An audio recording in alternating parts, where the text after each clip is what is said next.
The Little Soul and the Sun. Written by Neale Donald Walsch. Once upon a time there was a little soul who said to God, "I know who I am." And God said, "That's wonderful.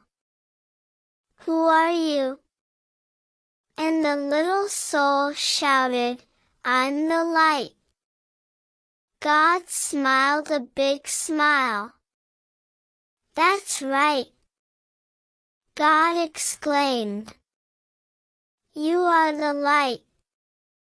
The little soul was so happy, for it had figured out what all the souls in the kingdom were there to figure out. "Wow," said the little soul, "this is really cool." But soon, knowing who it was not enough. The little soul felt stirrings inside, and now wanted to be who it was. And so the little soul went back to God, which is not a bad idea for all souls who want to be who they really are, and said, "Hi, God. Now that I know who I am, is it okay for me to be it?" And God said, "You mean you want to be who you already are?"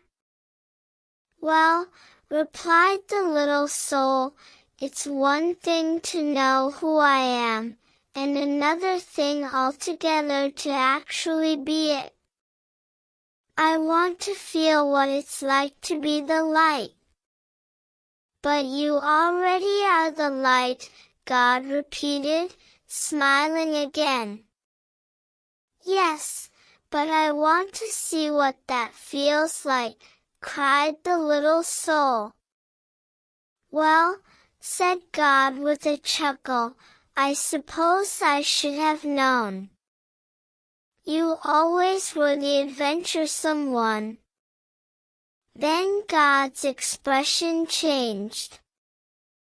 "There's only one thing." "What?" asked the little soul. "Well, there is nothing else but the light.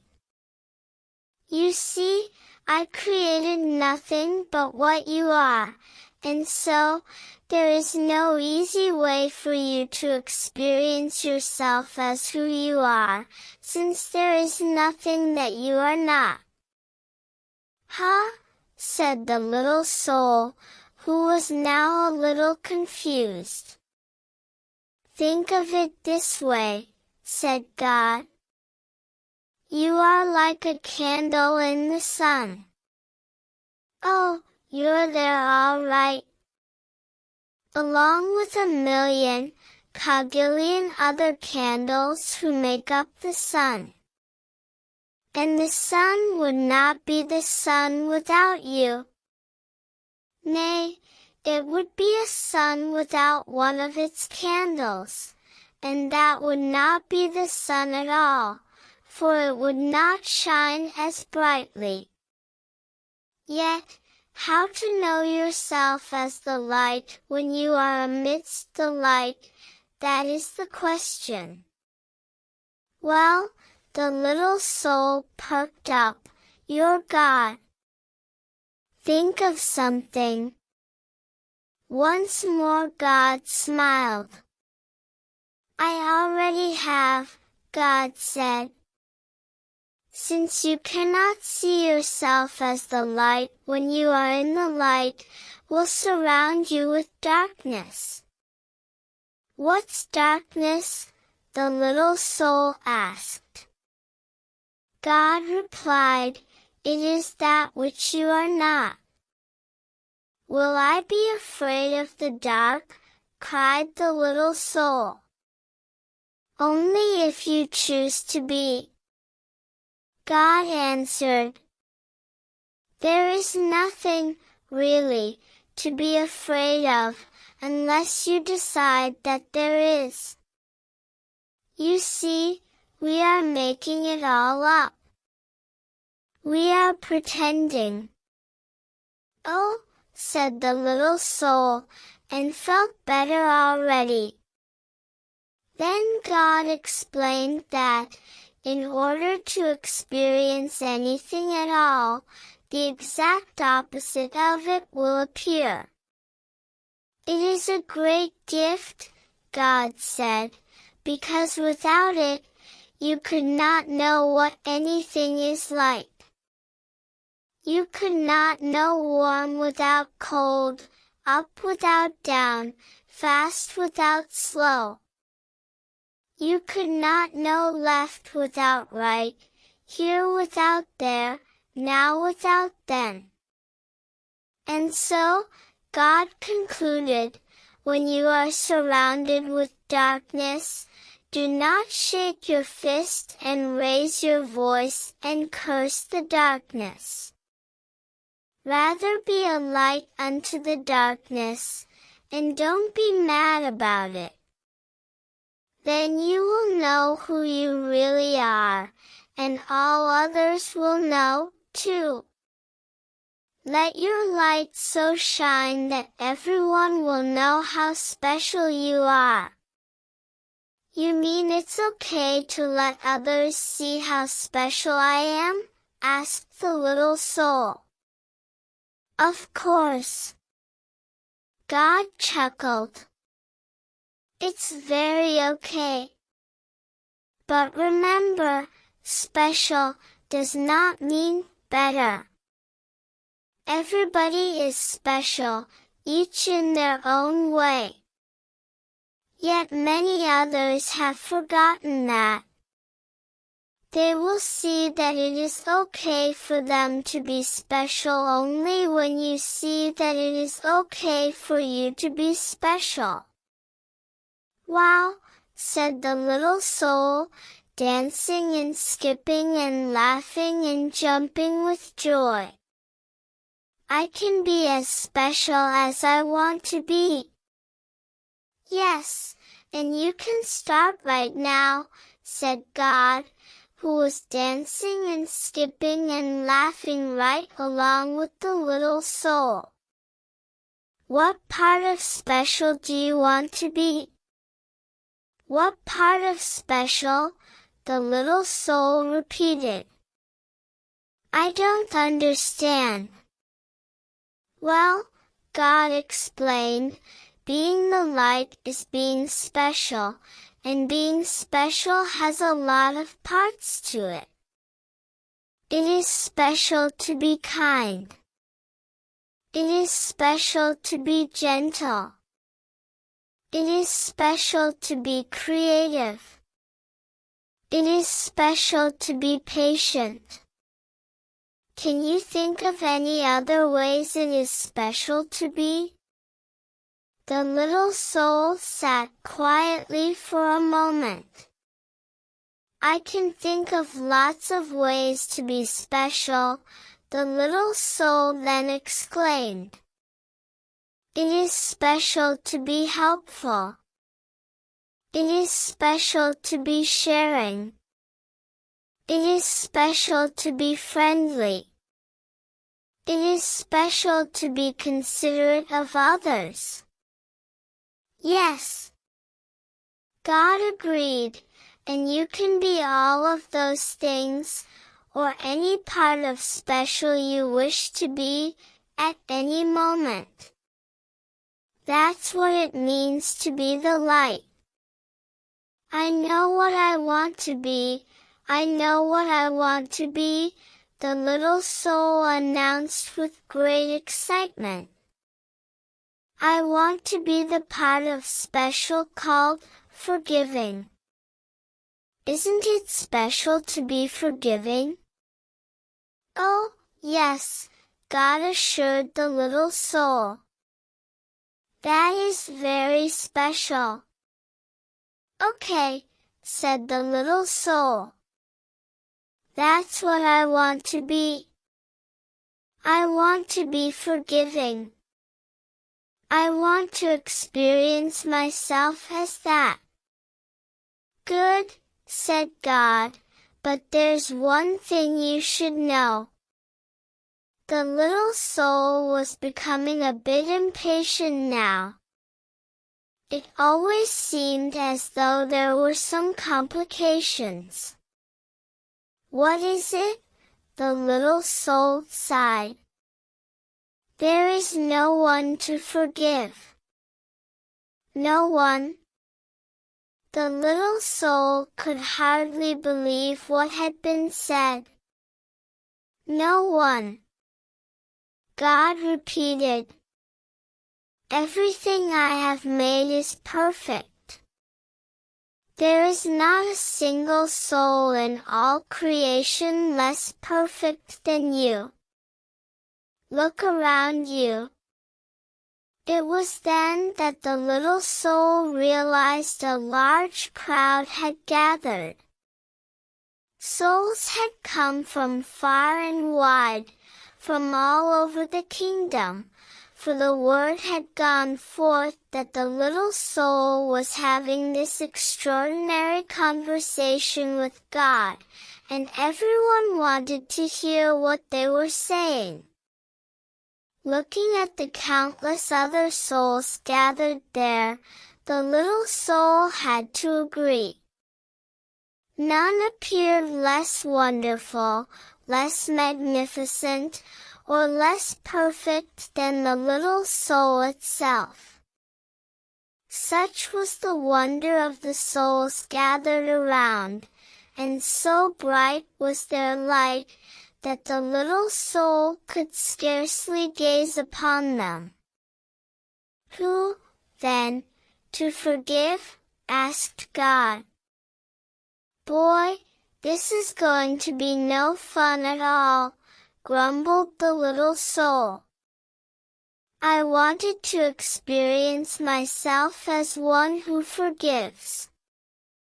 I wanted to know what that part of special felt like. And the little soul learned what it must feel like to be sad.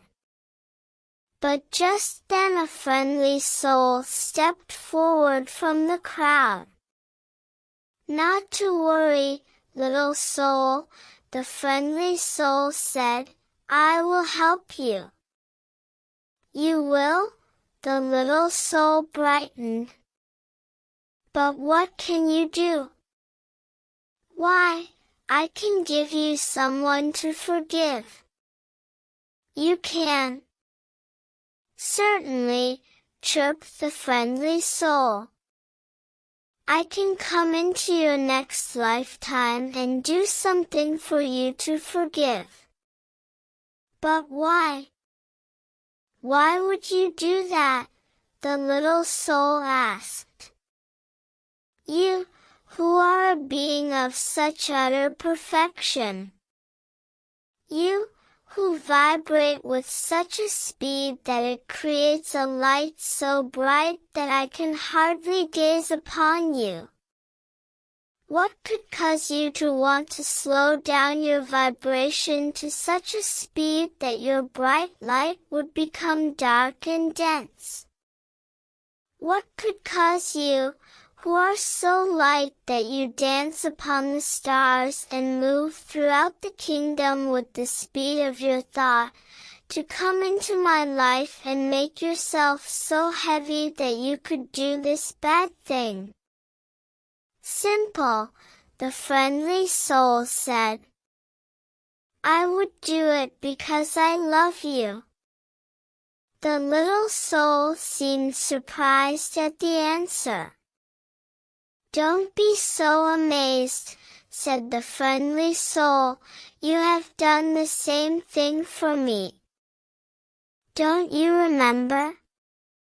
Oh, we have danced together, you and I, many times. Through the eons and across all the ages have we danced.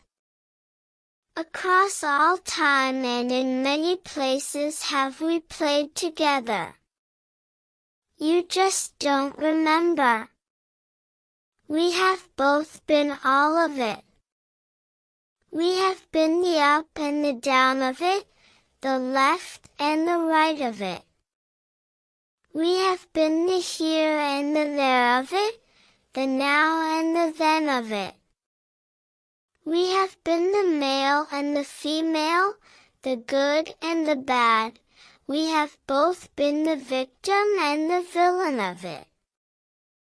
Thus have we come together, you and I, many times before, each bringing to the other the exact and perfect opportunity to express and to experience who we really are. And so, the friendly soul explained a little further, I will come into your next lifetime and be the bad one, this time. I will do something really terrible, and then you can experience yourself as the one who forgives. But what will you do? The little soul asked, just a little nervously, that will be so terrible?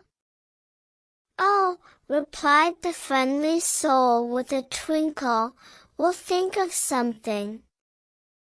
Then the friendly soul seemed to turn serious, and said in a quiet voice, you are right about one thing, you know.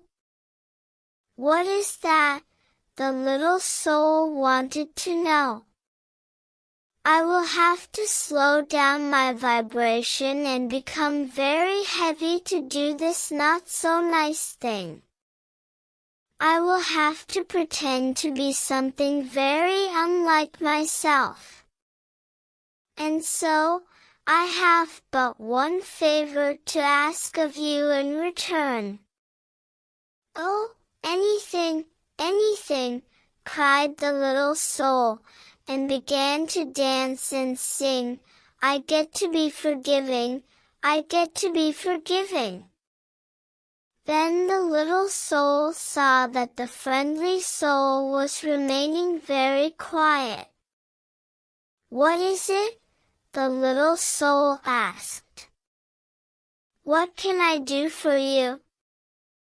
You are such an angel to be willing to do this for me. Of course this friendly soul is an angel. God interrupted. Everyone is. Always remember, I have sent you nothing but angels. And so the little soul wanted more than ever to grant the friendly soul's request. What can I do for you? The little soul asked again. In the moment that I strike you and smite you, the friendly soul replied, in the moment that I do the worst to you that you could possibly imagine, in that very moment. Yes, the little soul interrupted, yes. The friendly soul became quieter still. Remember who I really am. Oh, I will, cried the little soul, I promise. I will always remember you as I see you right here, right now.